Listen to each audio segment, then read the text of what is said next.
an extraordinarily good article in The Economist, The Way of More Flesh. Global meat eating is on the rise, bringing surprising benefits.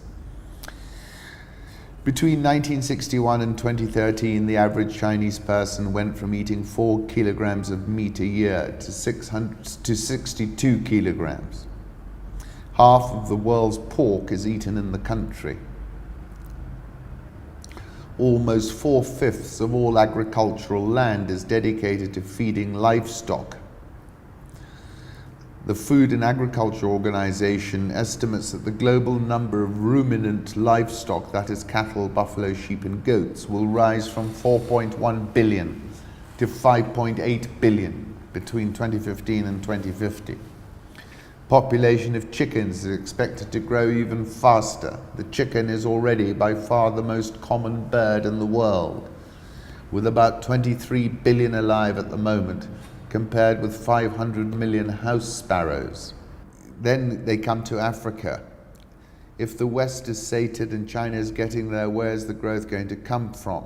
Talking about India, but then saying Senegal is the best example, saying that the number of chickens in Senegal has increased from 24 million to 60 million since 2000.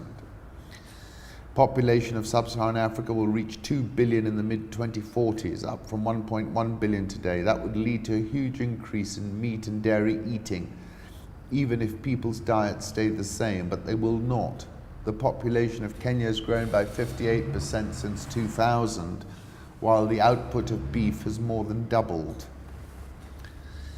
The FAO predicts that in 2050, almost 2 out of every 5 ruminant livestock animals in the world will be African.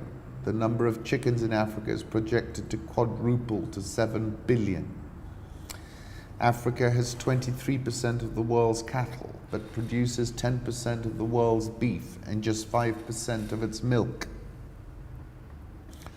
It is often said that sub-Saharan Africa lacks an industrial base, and this is true. Just 1 car in every 85 is made in Africa.